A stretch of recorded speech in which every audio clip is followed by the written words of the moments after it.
ආයුබෝවන් කියලා හැමෝම පිළිගන්නවා ආදරෙන්. කොහොමද ඉතින් ඔයාලට හැමෝම හොඳින් පරිස්සමෙන් ඉන්නව නේද? හස්බන්ඩ් නිවාඩුවට ගෙදර ආවා. ඒක නිසා ඉතින් අපි හිතුවා බබල් දෙන්නවත් එක්කම පොඩ්ඩක් එළියට යන්න ඕනේ කියලා. ඒක නිසා අද චුට්ටක් ඇවිදින්න යනවා. බලමු ඉතින් අපේ අද දවස කොහොමද ගෙවෙන්නේ කියලා. අපි කොහෙද යන්නේ මොනවද කරන්නේ කියලා බලමු. වීඩියෝ එක අවසන් වෙනකම්ම රැඳිලා ඉන්න කියලා ආදරෙන් ආරාධනා කරනවා. මාව සබ්ස්ක්‍රයිබ් කරලා නැත්නම් සබ්ස්ක්‍රයිබ් කරන්න කියලත් මාතර නිල්වලා රිවර් පාක් එකට තමයි අද අපි ආවේ. මේක හරිම ලස්සන පාක් එකක්. පොඩි අයටයි ලොකු අයටයි හැමෝටම එන්න පුළුවන් තැනක්. පොඩි දෙන්නට ටිකක් සෙල්ලම් කරන්න දෙන්න ඕන කියලා හිතලා තමයි අපි අද මෙහෙට ආවේ. ඉතින් ওই විදිහට අපි ඇතුළට ආවා. අද ටිකක් අවුව දවසක්. ඒ වුණාට ඉතින් අපි අවුව කියලා බැලුවේ නෑ. ඉතින් ආවා. අද දවසේ අපි ටිකක් නිදහසේ ඉන්න ඕන කියලා හිතුවා. ඔය විදිහට අපි ඇතුළට ආවා. ඇතුළට එනකොට මෙහෙම බුදු පිළිමයක් තැන්පත් කරලා තියෙනවා. එතනින් තමයි අපි ඇතුළට යන්න ඕන. මෙතනටත් වැඳ නමස්කාර කරලා අපි ඇතුළට ආවා. ආව ගමන් ඉතින් දෝනිලා දෙන්න සෙල්ලම් කරන්න ගත්තා. මේ සෙල්ලම් කරන්න තියෙන දේවල් දකිද්දි එයාලා හරි ආසයි තුනා. ඒක නිසා ඉතින් එයාලා ආව ගමම සෙල්ලම් කරන්න ගත්තා. මං චුට්ටක් ඒ වුණට වෙලා හිටියා හස්බන්ඩ් ඒ දෙන්නව බලන්න කියලා. දෝනිල් දෙන්නට මේ වගේ දවස් එනවා අඩුයි. ඒක නිසා ඉතින් අද දවසේ ඒ දෙන්නට කැමති විදිහට ඉන්න ඉඩ දුන්නා. එතන අවුව ටිකක් සැර වැඩි. ඒ වුණාට එයාලට ගානක් නැහැ. ඒ දෙන්න ඉතින් සෙල්ලම් කරනවා. අද දෝනිලට තාත්තා ඉන්න නිසා මං ඉතින් ටිකක් නිදහසේ හිටියා.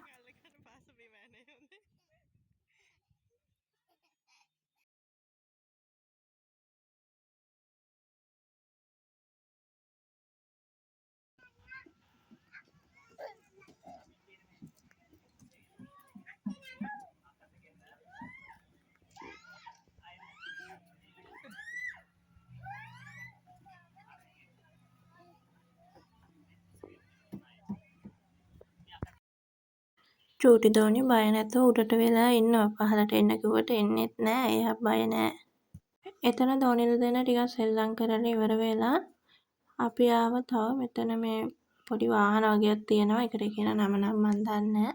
දෝනිලා දෙන්න එතන පද්දන්න ඕනේ කියලා හිතලා එතනට එක්කන් ආවා.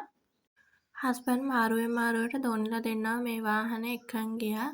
ඒ වෙලාවෙ ඉතින් අවුව සැර වැඩි නිසා මං ටිකක් හෙවනට වෙලා හිටියා එයාලට පදින්න කියලා. එයාලා දෙන්නත් හරි ආසාවෙන් තමයි මේ වාහනේ යන්නේ. මේකට මං හිතන්නේ ටයිම් එකක් සෙට් කරලා තමයි දෙන්නේ. ඒ ටයිම් එක ඇතුළතදී අපිට පදින්න පුළුවන්. මේක නම් ඇත්තටම හරිම ෂෝක්. මම නම් ආසාවෙන් බලන් හිටියා. දැන් නම් ඉතින් අවුවේ ඉඳලම හරිම මහන්සියි අපි හැමෝටම. ඇත්තටම මේ පාක් එක හරිම නිදහස් තැනක තියෙන පාක් එකක්. මෙතන නිල්වලංග ගායනේ තමයි මේක හදලා තියෙන්නේ. ඕනම කෙනෙක්ට ඇවිත් මෙතන නිදහසේ ඉන්න පුළුවන්. අපිට අපේ ජීවිතේ කොච්චර වැඩ රාජකාරී තිබුණත් අපි කොච්චර කාර්යබහුල වුණත් අපි අපේ දරුවෝ වෙනුවෙන් අපේ වෙලාවෙන් ටිකක් වෙන් කරන්න ඕනේ. එයාලටත් එයාලා ආස දේවල් එයාලගේ සතුට දෙන්න ඕනේ. දැන් නම් හොඳටම රස්නේ අපි උතන වාහනේ ටිකක් පැදලා ඉවර වෙලා අයිස්ක්‍රීම් කන්න ආවා. ටිකක් අවුව නැති තැනකට ඇවිත් හස්බන්ඩ් අයිස්ක්‍රීම් අරන් එනකන් අපි ඉඳගෙන හිටියා. හස්බන්ඩ් ඉතින් මේ විදිහට අයිස්ක්‍රීම් අරගෙන ආවට පස්සේ අපි 4 දෙනාම එකතු වෙලා හෙමින් අයිස්ක්‍රීම් කෑවා. මේ වෙලාවේදී මට නම් පුදුම නිදහසක් දැනෙන්නේ.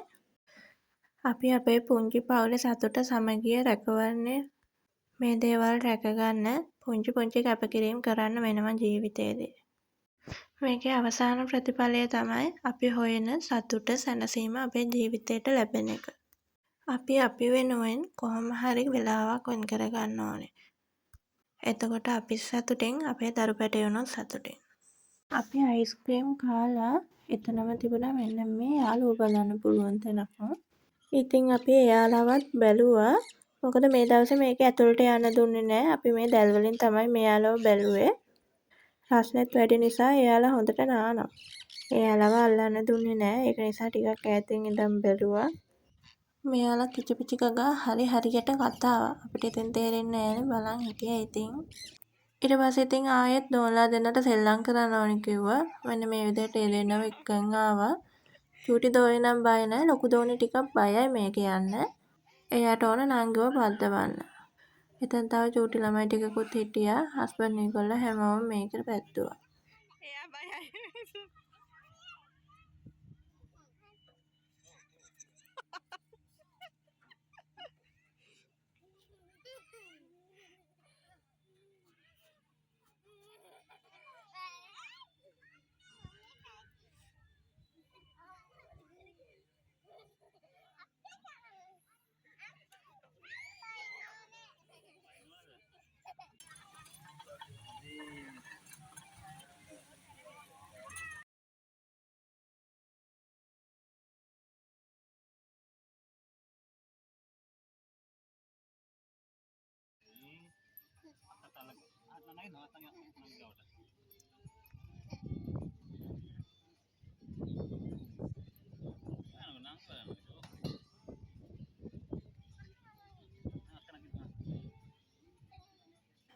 මෙයාලා මෙහෙම සෙල්ලම් කර ඉන්න අතරේ මම නම් කරපු වැඩේ ඉතින් පාක් එකේ ලස්සන බල හිටියා. ඇත්තටම ඒ තරම් ලස්සනයි මේක.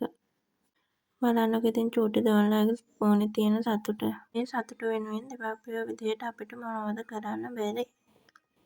මේ විදියට ඉතින් අපි එතන සෙල්ලම් කරලා දෝන්ලා දෙන්නට සෙල්ලම් කරන්න දීලා මේක තිබුණ අර චූටි කෝච්චිය අපි හැමෝම එතන යන්න ඕනි කියලා එතනට ආවා.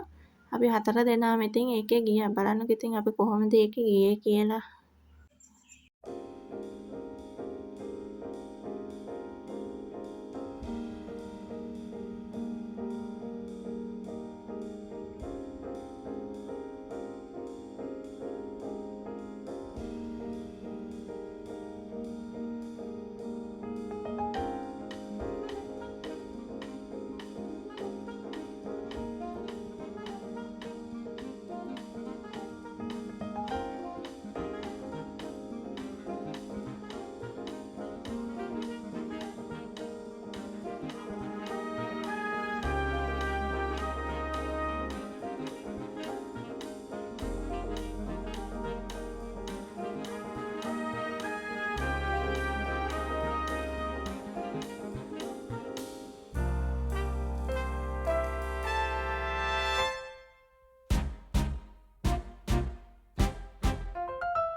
කෝච්චිය ගිහින් ඉවර වෙලා පාක් එකෙන් එළියට ඇවිත් අපි ආව බීච් එකට.